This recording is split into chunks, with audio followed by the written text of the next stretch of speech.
Okay, let's review the World Cup group stages. Obviously, we've got a day off, no football today, and the World Cup. And there's a couple of big stories we need to talk about. A couple. There's no African teams getting to the second round for the first time since I believe 1982. So that's something that we're not used to. Senegal looked the best African team. They just couldn't quite do it against Colombia, and they missed out on the fair play rule, which is the first time that's ever been introduced. You got to look at some of the strong teams, the teams that are doing really well, that are really entertaining and looking threatening. I would say Croatia. They won a game they didn't have to win in the third game. They were already through, and they put out a second string team really against Iceland and still put a performance in against a full strength Iceland side. Just shows the depth that Croatia has, and those players that came in that third game were willing to put their hand up and say to the coach, "Hey, you got to consider me for the second round, the quarterfinals, semi-finals, final, depending how far Croatia go."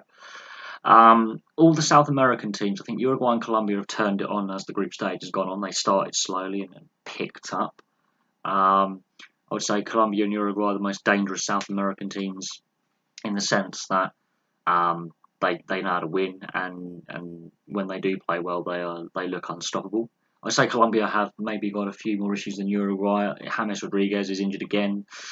They're not sure about the seriousness. It is looking quite serious. Peckerman, the coach, is concerned about the seriousness of James Rodriguez and his injury. We'll have to wait and see how effective he's going to be, if he's going to play in the second round. They do start their second round a bit later. He has more time to recover.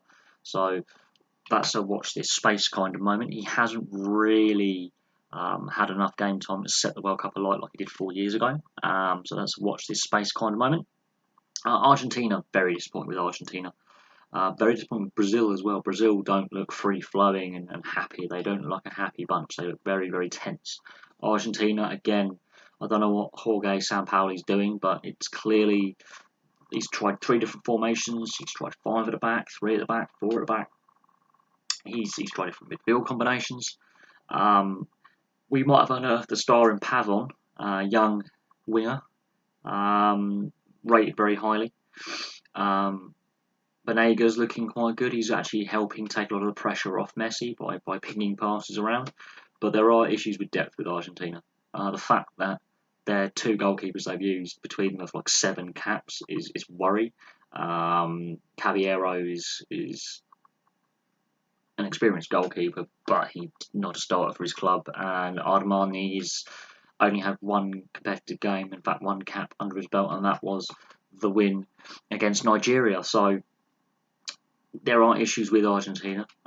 Belgium look quite good. They won all 3 of their games as well. The final game against England, that was not a great game, let's be honest. It's the same as France-Denmark. That was a very poor game. And Denmark were playing a very risky game in the sense that Australia weren't technically out at that point when the games kicked off. They're playing 5 centre-backs. You couldn't be more negative if you tried, really. And the French, when they took off Griezmann, you could just tell that was their best player. They've just taken off. They're not playing Pogba. They're giving limited time to Mbappe and Matuidi. That says to me, again, very negative. I don't like it when coaches do this because I think it affects momentum and it affects confidence, and the fans were really voicing their disapproval. There were a couple of our games in the group stages. Only 1 goalless draw, and that is France and Denmark. All the other games had goals in. So the average goals per game is actually up for the first time since 1970. It's been declining for a while or staying steady. It's actually up over the last couple of tournaments, which is good to see. But the biggest shock of the group stage of all is Germany, the holders, really never got going, crashing out and losing 2-0 to South Korea. And I don't know what Manuel Neuer was doing for the second goal. It's like he read the South American goalkeeping handbook from the 70s and 80s and got to the chapters on Rene Higuita and decided, I'm going to play like a midfielder.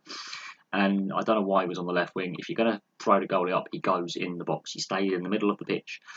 Right out on the left, loses the ball, and if you wouldn't see a simpler goal scored if you did that 100 times. And the first goal, I don't know what Toni Kroos is doing, trying to clear it with his right foot instead of his left. He's a 2-footed player. You would expect him just to swing his boot with his left leg and just get it out of the box. There was enough defenders to then push up and put pressure on the South Korean player coming in. He pokes it with his right between Matt Hummels' legs, and therefore, because they both played the ball, The South Korean player is onside, and it's an easy goal. Very disappointed with the Germans. The Spanish haven't filled me with confidence, neither have the Portuguese. There's a fair few teams that have underperformed and seriously underperformed, but that's where we're at. I mean, it's been entertaining, and then we can get on to the VAR, and we'll get onto the VAR in a minute. The Russians winning their first 2 games was important for the tournament. It gained momentum for the tournament. It's always good to see the hosts get out of the group. Only once have the hosts never got out the first round, and that was South Africa in 2010. So that's good for the tournament that the Russians have made the knockout stages. Whether they go far in the knockout stages is another thing entirely, but it's good for the tournament they have made it out of the group. And the further they can go, the better for the tournament. But now let's get on to the VAR, and there's been several missed decisions that have proven very costly, especially for Serbia, with Mitrovic being wrestled to the ground.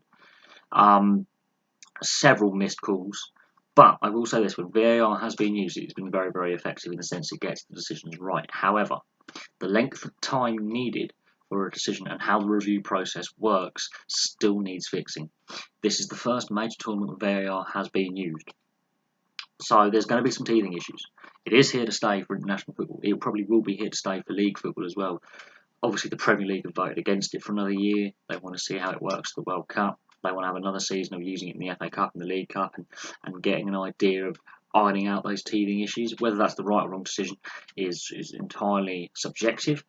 It is being used in the World Cup.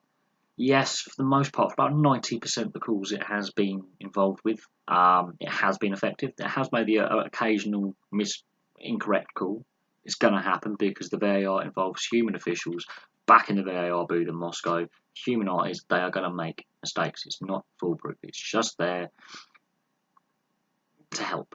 What I'm seeing, though, is referees rely too much on VAR and not going with their gut instinct and what they would see every day in a league match, week in, week out, in their domestic leagues where they referee, or in the Champions League or the South American equivalent, for example. They are relying heavily on VAR. What they should be doing is reffing what they would normally ref without a video ref. When it earpiece, you miss something, then refer to it. They're learning the system as well, which is where I had concerns with no English referees, no Australian referees, and only a German set of officials going that have used VAR before. That was a concern that I had going into the tournament.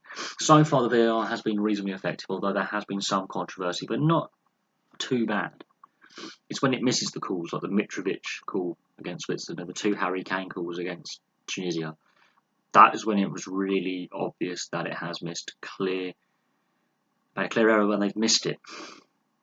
And they've let the next phase of play go on, so they now cannot refer. They need to look at some of the teething issues.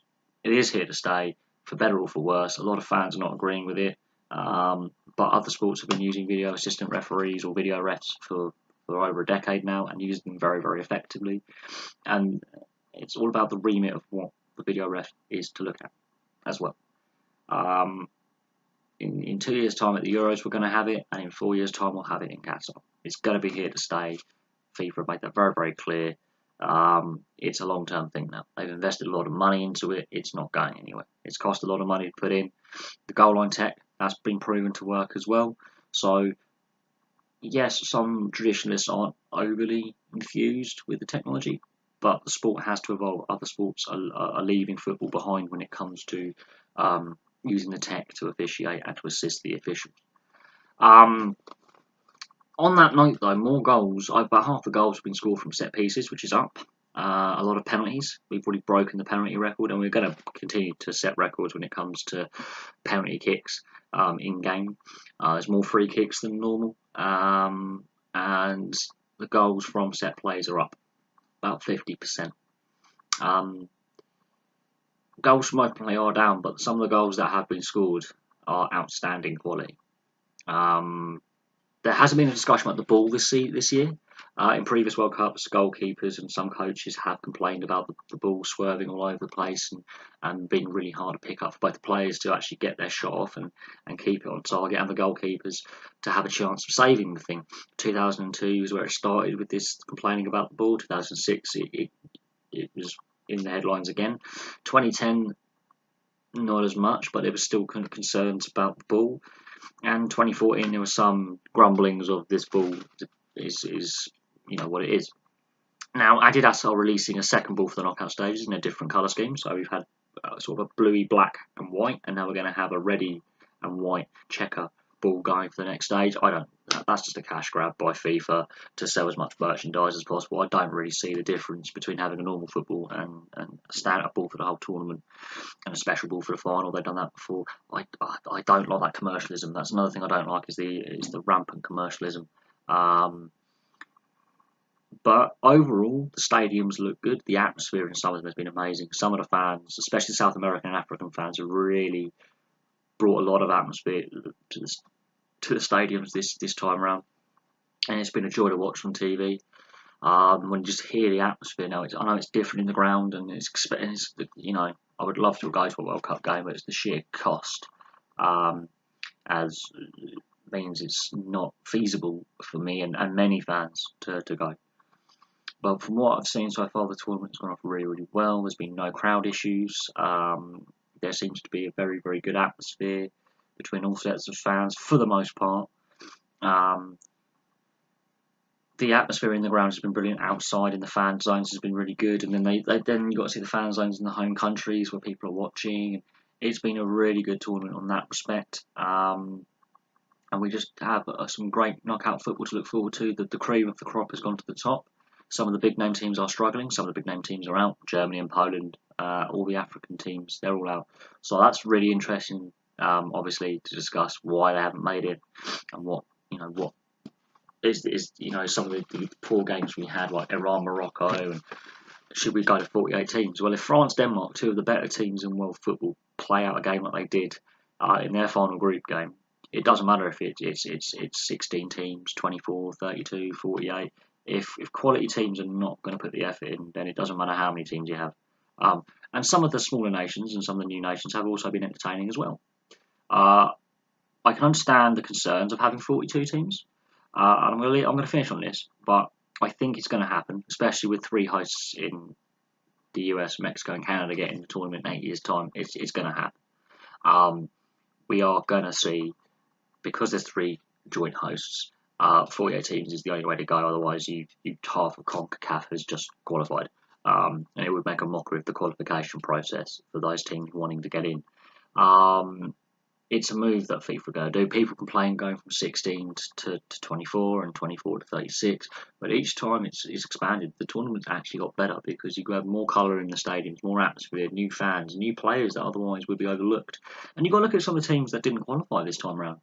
Your Italys, your Hollands, your Chiles, your USAs, teams that have regularly, and nations that have regularly qualified well, played well, won regional international tournaments, and World Cups, not getting to the finals this year. A lot of teams, big name players are missing out, so expanding it may be a positive. But on that note, I'm going to leave that there. It's been a great World Cup so far. Now we're into the knockout stages, and so there's going to be more gaps between games and less games per day. Now it's not going to have 4 games per day like we were in the group stage. It's going to be at 2 at a maximum. That's going to be really, really interesting to watch. I think Croatia are my favourites. Don't rule out teams like Colombia and Mexico. They're looking good. Or Uruguay. Brazil, they've scraped through. Do not underestimate Brazil. If they do turn it on, we could see magic. But at the same time, they're looking a bit too rigid for me. And then Spain, Portugal, England, Belgium. There's some big teams that have got through. I think it will be an all-European final, personally, myself. Croatia looking the most likely. Probably Croatia-Belgium. I wouldn't be dissatisfied with a Croatia-Belgium final. They've looked the best from more free-flowing teams. Croatia definitely are streets ahead of the rest of the packet, in my eyes, with the way they're playing and the confidence they have. And some of their players are peaking at the right time. But I'm going to leave that there. Thank you very much for making it this far. This is a longer video than normal, much longer than normal. Normally I'm done within 5 minutes, so I've got on for nearly 15. Normally three times as long than what I normally would do. But it's a lot to talk about. It's a lot to assess. And with big name teams like Germany and Poland going out, and some other big name teams really making hard work at the group stage, it's going to be interesting to see what happens in the knockouts. Anyway, thank you very much for watching. If you've stumbled across this across the World Wide Web, please feel free to like, comment and subscribe. They are your friends. And there'll be those who disagree with me on certain points that I've made in the video, and that is totally fair, as long as we can keep it reasonably clean in the comments. We've had a couple of fruity comments. Sometimes I find funny some of the things that have come out with, and some of them are pushing the boundaries of what's acceptable, because I try and keep it clean if you can. Thank you very much for watching, and I'll have some more videos for you soon. Stay tuned.